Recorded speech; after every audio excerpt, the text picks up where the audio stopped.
आप देख रहे हैं इंडिया टाउन न्यूज, भारत की बात।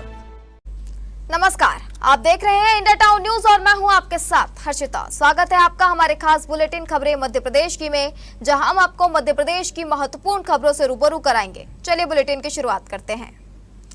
बुरहानपुर जिले के शिकारपुरा थाना पुलिस को बड़ी सफलता मिली है। नकबजनी के 2 प्रकरणों में 3 आरोपियों को हिरासत में लिया गया है। आरोपियों में एक नाबालिग शामिल है। चोरी गया सोने चांदी के आभूषण एवं नकदी बरामद की गई है।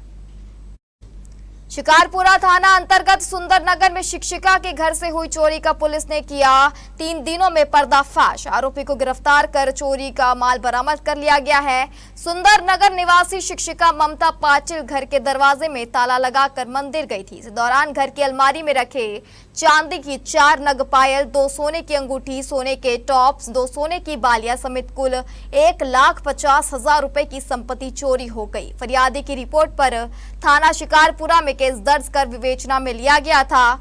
दूसरे मामले में एसएस ट्रेडर्स के संचालक सुरेश रोचलानी की दुकान के पीछे की दीवार तोड़कर दुकान के गल्ले में रखे करीब 15,000 रुपए की चोरी कर ली गई थी।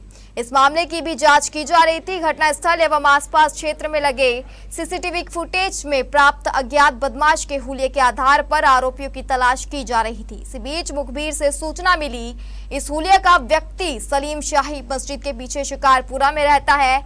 इसके बाद संदेही बाजिद हुसैन उर्फ भज्जू उर्फ टर्बो को पकड़ लिया गया। पूछताछ उसने अपने 2 साथियों के साथ मिलकर दोनों घटनाओं को अंजाम देने की बात कबूल कर ली। थाना शिकारपुरा क्षेत्र अंतर्गत दिनांक 12/7/2026 को एक मामला संज्ञान में आया है कि एक मकान में सोने मकान में चोरी हुई है।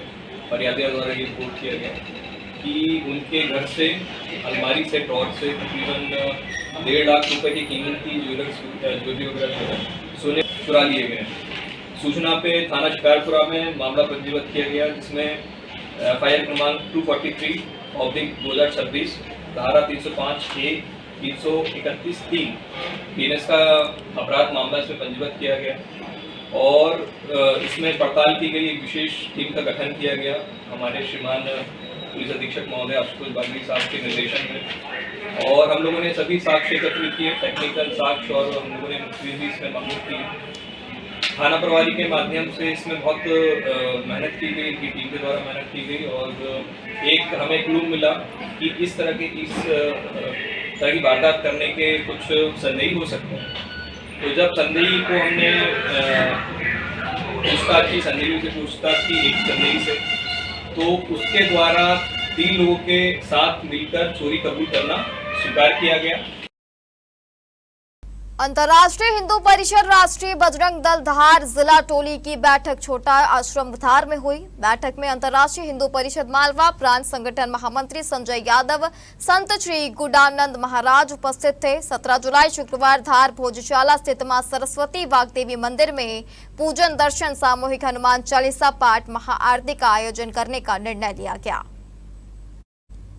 राष्ट्रीय बजरंग दल के जिला मंत्री राहुल बैरागी ने बताया कि कार्यक्रम में शामिल होने सभी जिलों से कार्यकर्ता आ रहे हैं। प्रांत संगठन महामंत्री संजय यादव ने कहा कि अंतर्राष्ट्रीय हिंदू परिषद संस्थापक अध्यक्ष डॉक्टर प्रवीण भाई टगोड़िया के निर्देश अनुसार दर्शन पूजन सामूहिक हनुमान चालीसा पाठ का निर्णय लिया गया है। 17 जुलाई को 12 बजे किला मैदान पर कार्यकर्ता जमा होंगे। मैदान से दोपहर 1 बजे विशाल यात्रा प्रस्थान करेगी। संत गुडानंद महाराज, प्रांत अध्यक्ष महंत ओम प्रकाश भारती, प्रांत महामंत्री किशोर यादव, अनिल सिंगार, भूपेंद्र पाटीदार, मुकेश पाटीदार भी शामिल होंगे। इंदौर शहर के महारानी रोड स्थित करीब 90 साल पुराने जर्जर मकान को इंदौर नगर निगम ने गुरुवार को ध्वस्त कर दिया। खतरनाक स्थिति में पहुंच चुके इस भवन को लेकर निगम द्वारा भवन मालिक को कई बार नोटिस जारी किए गए थे, लेकिन निर्धारित समय में कोई कार्रवाई नहीं होने पर प्रशासन ने बुलडोजर कार्रवाई की। कार्रवाई के दौरान 2 पोकलेन मशीनों और करीब 100 कर्मचारियों की टीम मौजूद रही। सुरक्षा व्यवस्था के बीच पूरे भवन को सावधानी पूर्वक गिराया गया ताकि आसपास के लोगों और संपत्तियों को नुकसान न पहुंचे। नगर निगम अधिकारियों ने बताया कि शहर में चिन्हित अन्य जर्जर एवं खतरनाक भवनों पर भी इसी प्रकार की कार्रवाई की जाएगी। निगम ने भवन मालिकों से अपील की कि वे समय रहते आवश्यक कदम उठाएं ताकि किसी संभावित हादसे से बचा जा सके। ये 17/2 सियागंज में मकान है जो कि 90 वर्ष पुराना है, जर्जर हो रखा था। 3-4 दिन पहले इसका कुछ छज्जा वज्जा भी रोड पे गिरा था, तो आज इसको हटाने की कार्रवाई आज मजिस्ट्रेट की गई। कितनी गाड़ियां लगी रिमूवल के अंदर, कितना दल बन लगा था? 2 पोकलेन है, 3-4 टीमें हैं और पुलिस वाले हैं, टीआई साहब हैं। न्याय की आखिरी सीढ़ी माने जाने वाली पोस्टमार्टम प्रक्रिया आज खुद मौत के मुहाने पर खड़ी है। गोटे गांव का 56 साल पुराना पोस्टमार्टम गृह ढह गया है। अब शवों का पोस्टमार्टम खुलेआम हॉस्पिटल कैंपस में किए जाने लगा है। नए मुर्दे घर यानी चीर घर के लिए 10 लाख रुपए स्वीकृत भी हो चुके हैं, मगर लंबा अरसा गुजर जाने के बाद भी नए भवन का निर्माण शुरू नहीं हो सका। देखिए मुर्दा सिस्टम की बेपरवाही की रिपोर्ट जो हमें भेजी है नरसिंहपुर से आशीष साहू ने। संदिग्ध मौत और दुर्घटनाओं की गुत्थी सुलझाने में पोस्टमार्टम रिपोर्ट को अहम साक्ष्य माना जाता है। यह सिस्टम आज नरसिंहपुर जिले के गोटे गांव में दम तोड़ चुका है। 1970 में गोटे गांव में शांति धाम के पास पोस्टमार्टम भवन का निर्माण कराया गया था, लेकिन आज खुद उसी भवन का पोस्टमार्टम हो चुका है। भवन पूरी तरह जर्जर हो चुका है और संबंधित विभाग ने इस कंडम घोषित कर दिया है। भवन ध्वस्त होने के बाद अब मजबूरी में नगर के बीचों बीच स्थित पुराने शासकीय अस्पताल परिसर में बनी मरचूरी में पोस्टमार्टम किया जा रहा है। पोस्टमार्टम करने वाले कर्मचारियों को मूलभूत सुविधाओं के अभाव में काम करना पड़ रहा है।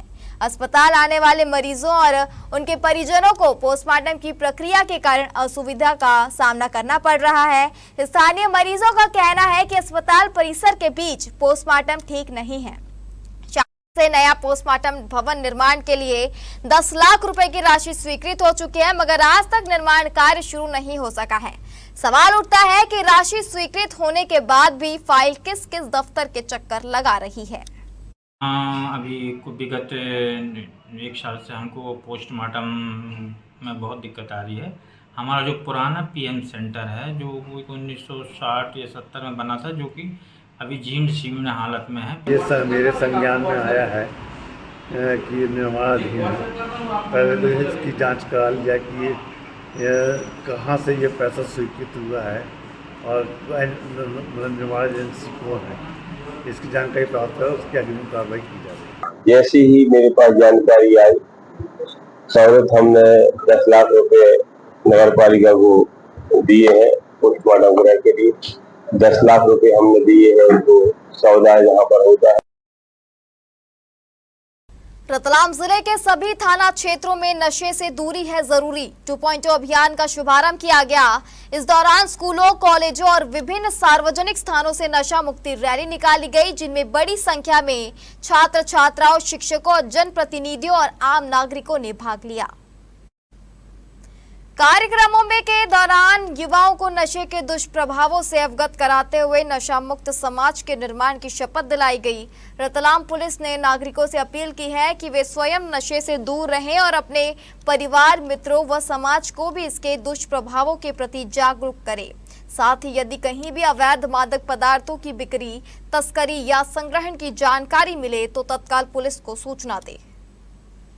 ये नशे से दूरी है जरूरी अभियान पुलिस महानिदेशक महोदय के पहल पर हुआ है और ये 15 दिन चलने वाला है। ये स्कूली बच्चों को लेकर के एक रैली का आयोजन करना था। नशे से दूरी है जरूरी। आज सीएम राइज स्कूल के बच्चों को रैली के रूप में लेकर के हम लोग पूरे मार्केट में घूमे हैं और आज एक और खास बात ये रही कि छोटे बच्चों के द्वारा शपथ इस संबंध में ली गई कि वे न तो नशा करेंगे और न परिवार में किसी को नशा करने देंगे। सनावद से बुलढाणा अर्बन बैंक के सामने कॉटन व्यापारी अखिलेश पटेल हाथ में पोस्टर लिए हुए अकेले ही प्रदर्शन कर रहे हैं। आरोप है कि बैंक ने व्यापारी के गिरवी रखे कपास को बिना सूचना दिए ही नीलाम कर दिया है। इस कपास की कीमत 30 करोड़ रुपए बताई गई है। इस बात से नाराज होकर व्यापारी द्वारा बैंक के खिलाफ प्रदर्शन किया गया।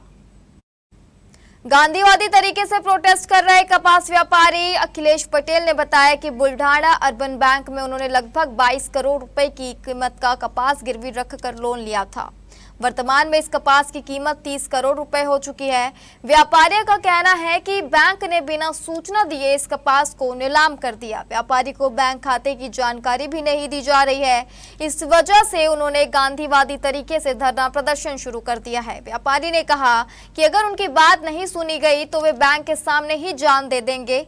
इस संबंध में बैंक के शाखा प्रबंधक रुपेश सोनी ने बताया कि अखिलेश पटेल के आरके इंटरप्राइजेस फर्म के नाम पर खाता है। बैंक की ओर से अखिलेश पटेल के विरुद्ध न्यायालय में 3 प्रकरण लंबित है। पटेल की समस्त खातों की जानकारी साझा करने के लिए प्रतिबंधित किया गया है, इसलिए उन्हें खाते की जानकारी नहीं दी जा रही है। बैंक ने समय पर उन्हें गिरवी रखी कपास, गठानों और आभूषणों के संबंध में नोटिस दिए। साथ ही पुलिस, राजस्व और पंडी प्रशासन को भी अखिलेश पटेल के खातों की डिटेल दस्तावेजों के साथ दी गई है। अखिलेश पटेल के समर्थन में राष्ट्रीय किसान मजदूर महासंघ के सदस्यों ने भी बैंक के सामने नारेबाजी कर प्रदर्शन किया था। गिरवी रखी अमानत थी, गोल्ड और मेरे वेयर हाउस में रखी गठाने थी और मेरे खाते में पैसे भी उपस्थित थे।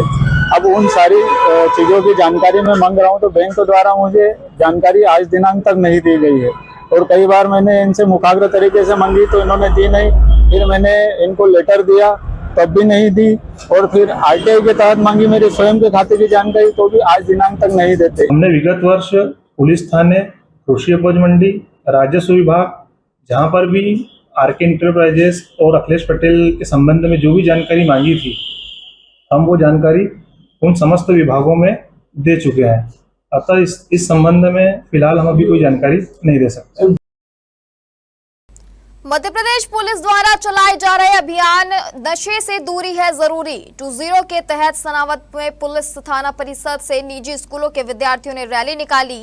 रैली में नगर सुरक्षा समिति के पदाधिकारी व सदस्य, राजनीतिक दलों के लोग और पत्रकार भी शामिल हुए। रैली बस स्टैंड से मोटक्का चौराहे तक पहुंची, जहां थाना प्रभारी धर्मेंद्र यादव ने नशे से उपजने वाली समस्याओं के बारे में विद्यार्थियों और नागरिकों को समझाया।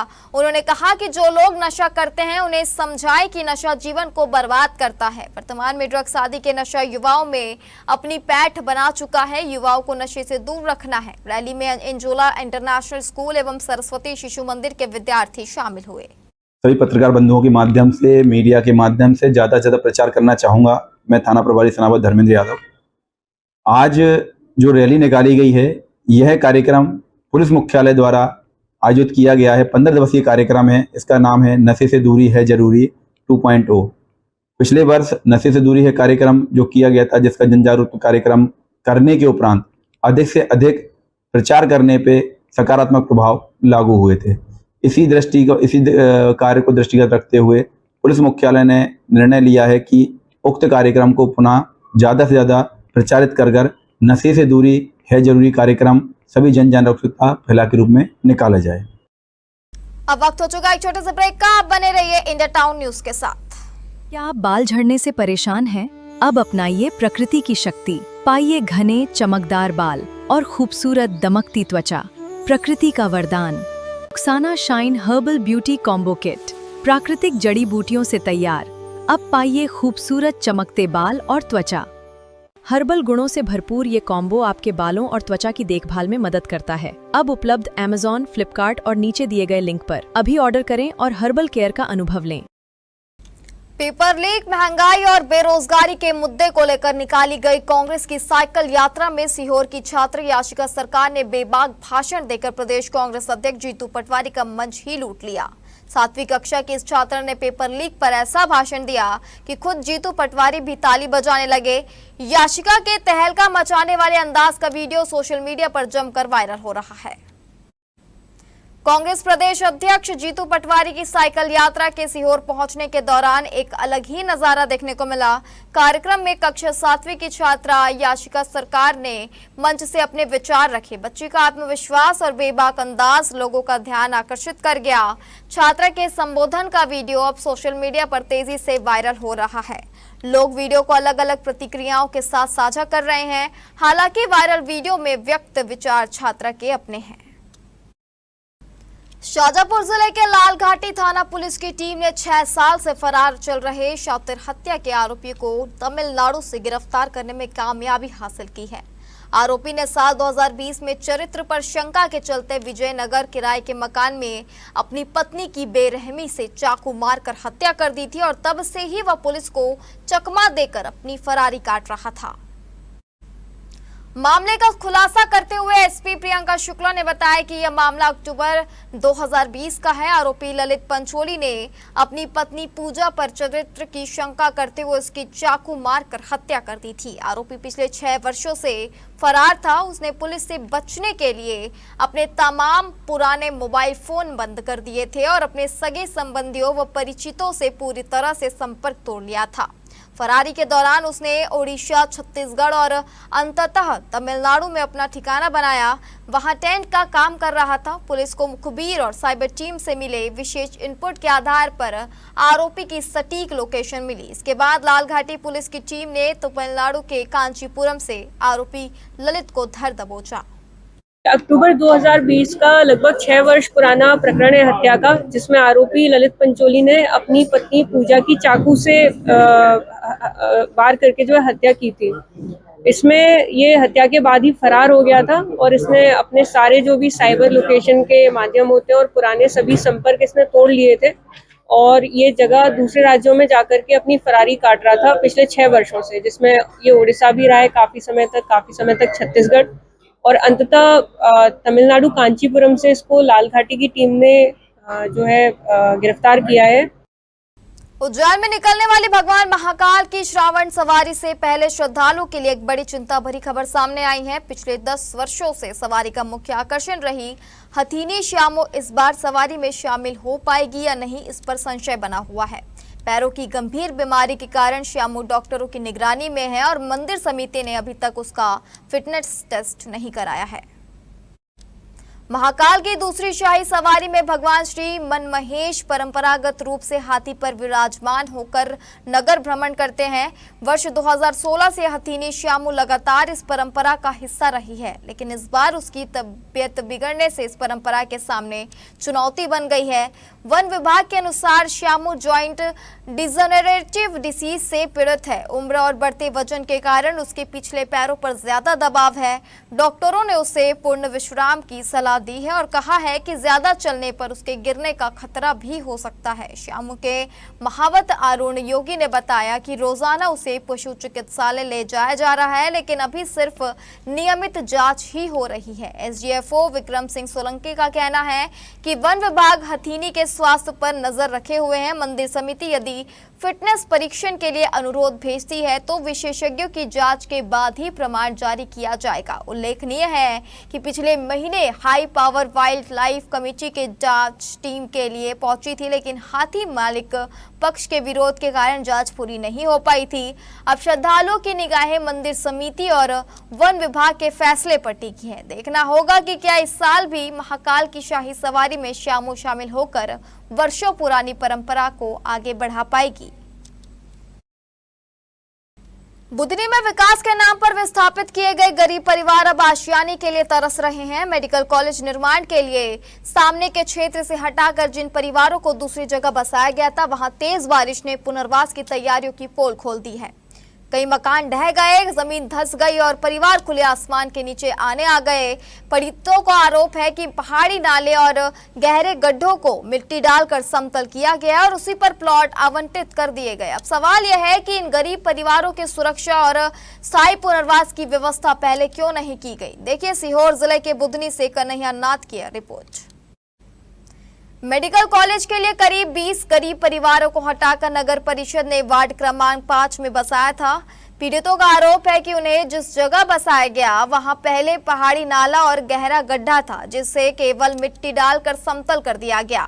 बिना मजबूत आधार और उचित परीक्षण के प्लॉट आवंटित कर दिए गए। न सड़क बनी, न बिजली की समुचित व्यवस्था हुई, न पेयजल पाइपलाइन और न ही अन्य मूलभूत सुविधाएं उपलब्ध कराई गई। पहले ही तेज बारिश में मिट्टी बह गई, जमीन धंस गई और कई मकान भरभरा कर नीचे गिर गए। घरों में रखा अनाज, कपड़े, बर्तन, फर्नीचर और जरूरी दस्तावेज तक खराब हो गए। ये परिवार अब खुलेआम आसमान के नीचे या रिश्तेदारों के यहाँ रहने को मजबूर है। बारिश का पानी निकालने के लिए जेसीबी से बड़ी और चौड़ी नाली खोद दी गई है, जिससे लोगों का घरों तक आना जाना भी मुश्किल हो गया है। अब मेडिकल कॉलेज के आसपास रहने वाले अन्य परिवारों पर भी भविष्य में विस्थापन का खतरा मंडरा सकता है। उधर नगर परिषद के सीएमओ प्रशांत जैन का कहना है कि टीम भेजकर नुकसान का सर्वे कराया जाएगा और नियमानुसार सहायता उपलब्ध कराई जाएगी। इस पूरे मामले को लेकर कांग्रेस ने भी सरकार पर निशाना साधा है। कांग्रेस के प्रदेश सचिव का कहना है कि गरीबों को बिना सुरक्षित पुनर्वास और मूलभूत सुविधाओं दिए गए विस्थापित करना प्रशासनिक लापरवाही है। सरकार से हमारी सहायता करे सरकार हमारी। इतना बड़ा नाला हमारे घरों में घुस गया, पूरी दीवारें गिर गई, हमारे बच्चे परेशान हो रहे हैं। और रात में सारा गल्ला पानी में, सब में पानी भर गया हमारा। तो अभी तक प्रशासन का कोई नहीं आया हमें देखने, किसी प्रकार का कुछ नहीं दिया, ना देखने आए। ये नाले माले हो गए हैं, कहाँ से जाए निकल के। घर भी टूट गए, बेड गए, ऐसे नाले की जगह दिए घर। हमारे पहले मकान बने थे जो ऊंची जमीन पे मेडिकल कॉलेज के वहाँ सामने, उनने वहां से तोड़ दिया हमारा मकान और हमको इधर यहाँ जमीन दीजिए। तो उनने बोला था लाइट का, नल का और ये रास्ते की रोड का, और उनने बना के ऐसा छोड़ा है। तो आज तक वो कुछ भी नहीं है। और जो मेरे को जमीन दी है, तो जो अभी पानी पहली बरसात भी सही से नहीं हुई और जो पूरा नल्ला बेगा है जी। अब इसमें हम कैसे रहेंगे और कैसे मकान बनाएंगे, ये समस्या। और रास्ता है पूरी, कुछ भी नहीं है, पानी की व्यवस्था है ना कुछ। नगर पालिका से टैंकर बुलवाते हैं और वही पर्ची 500 रुपए की पर्ची कटती है नगर पालिका में। वो इतना कहाँ से पैसे लाएंगे, तो कमाएंगे क्या जी, मकान में लगाएंगे क्या, अपना पेट पालेंगे। ये 15-20 मकान थे यहाँ हमारे सब लोगों के। अब यहाँ ITI ये कॉलेज आया है, मेडिकल कॉलेज, तो इसकी वजह से यहाँ से हटाया गया है। यहाँ अब हटाने के बाद इन्होंने यहाँ जगह दी, तो यहाँ जगह भी दे दी, ना पानी की व्यवस्था, ना नल की, ना कुछ की। और नाला जो था पीछे उसको भी इन्होंने बंद नहीं करा, पैक नहीं करा मलबे में कुछ डाल के। अब पहली बारिश हुई है, हम सब परेशान हो रहे हैं, पूरे घर मकान देखिए अब सब बैठ गए। और ये नाला ऐसा जा रहा है यहाँ से निकल के। देखिए, आपके बस अभी कुछ आने के आपके कुछ समय पहले ही मेरे संज्ञान में ये मामला आया है। ये कहीं और विस्थापित थे जिनका विस्थापन वार्ड नंबर 5 में किया गया था। और मैं अभी स्थल पर जाकर उसको देखूंगा और जो भी हमसे मदद बन पड़ेगी वो हम मदद उनकी करेंगे।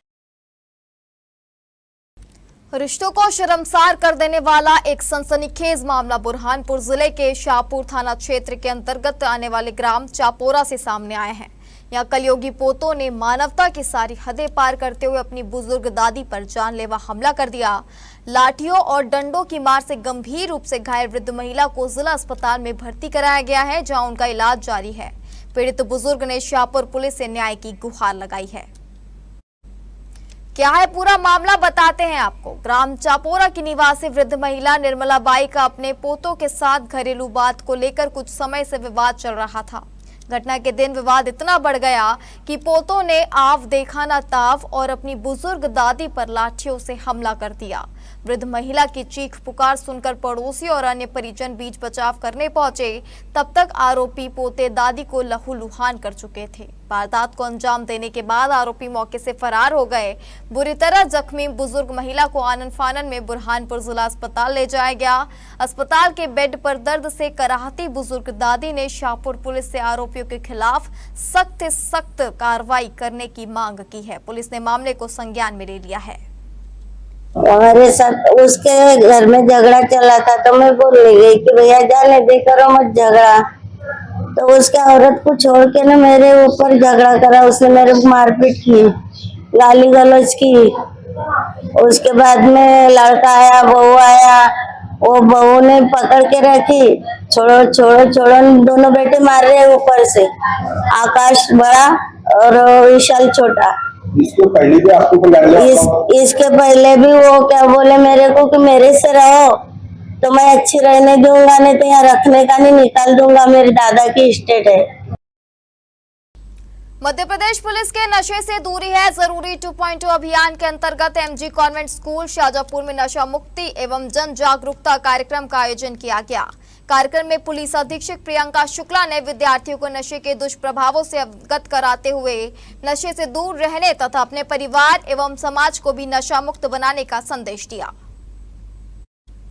विद्यार्थियों एवं शिक्षकों को नशा मुक्ति की शपथ दिलाई गई। कार्यक्रम में एएसपी घनश्याम मालवीय, एसडीओपी अजय मिश्रा, रक्षित निरीक्षक वंदना सिंह, थाना प्रभारी कोतवाली संतोष वाघेला, ट्रैफिक इंस्पेक्टर सौरभ शुक्ला, सूबेदार Deepika Dabur, MG convent school के प्राचार्य, शिक्षक एवं बड़ी संख्या में विद्यार्थी उपस्थित रहे। कार्यक्रम में विद्यार्थियों को नशे के दुष्परिणामों की जानकारी देते हुए स्वास्थ्य सुरक्षित एवं नशा मुक्त समाज के निर्माण में सक्रिय भागीदारी निभाने के लिए प्रेरित किया गया। मध्य प्रदेश में इस वक्त अगर किसी जिले के कामों की चर्चा है तो वह है दमोह। वजह है कलेक्टर प्रताप नारायण यादव का ऑन द स्पॉट एक्शन। जिले में अवैध शराब और लाइसेंसी शराब दुकानों की मनमानी अब महंगी पड़ेगी। कलेक्टर ने एक साथ 11 दुकानों पर गाज गिराई है। ग्रामीण इलाकों में अवैध शराब बिक्री, लाइसेंसी दुकानों में नियमों की अनदेखी की शिकायतों के बाद कलेक्टर ने टीम बनाकर जांच करवाई। जांच में 6 शराब दुकानों में गंभीर अनियमितता पाई गई। लाइसेंस की शर्तों का उल्लंघन, निर्धारित स्थान से अलग संचालन और रिकॉर्ड में गड़बड़ी की वजह से इन 6 दुकानों के लाइसेंस निलंबित कर दिया गया। वहीं 5 अन्य दुकानों पर सामान्य अनियमितताएं मिली, उन पर भी 7,11,906 रुपए का जुर्माना लगाया गया। कलेक्टर के इस फैसले को दमोह का जीरो टॉलरेंस मॉडल कहा जा रहा है। जानकार कहते हैं कि दमोह में जो हो रहा है वो आने वाले समय में पूरे प्रदेश के लिए नजीर बन सकता है। शराब बिकने और अन्य अनियमितताएं शराब दुकान संचालकों द्वारा की जाने की हमें शिकायतें, ज्ञापन और सूचनाएं प्राप्त हो रही थी। जो हमारी युवा पीढ़ी है, गांव-गांव शराब बिकने के कारण वो कहीं ना कहीं उस पर दुष्प्रभाव पड़ता है। जो हाथ समाज और राष्ट्र के निर्माण में आगे आना चाहिए वो कहीं ना कहीं दिशा भ्रमित होकर के नशे की गिरफ्त में आ जाते हैं। इन सबको दृष्टिगत रखते हुए जो संबंधित दुकानें थी उनकी जांच कराई गई, जिनमें गंभीर 6 दुकानों में अनियमितता पाई गई है। उनको 6 दुकानों को तत्काल प्रभाव से निलंबित कर दिया गया है। साथ ही जिनमें सामान्य अनियमितता पाएंगी उनमें 7,11,906 रुपये का अर्थदंड आरोपित किया गया है। एक तरफ दमोह पुलिस प्रशासन अभियान चलाकर एक संदेश दे रही है नशे के खिलाफ, तो वहीं मैदानी स्तर पर देखें तो दमोह जिले के मुखिया, दमोह कलेक्टर प्रताप नारायण यादव मैदानी स्तर पर मोर्चा संभाले हुए हैं। कुल मिला के कहें कि दमोह प्रशासन का साफ संदेश, नियम से चले वरना दुकान बंद। इम्तियाज चिश्ती, दमोह। हमारी खास बुलेटिन खबरें मध्य प्रदेश की में फिलहाल इतना ही। आप बने रहिए इंडिया टाउन न्यूज के साथ। नमस्कार। आप देख रहे हैं इंडिया टाउन न्यूज, भारत की बात।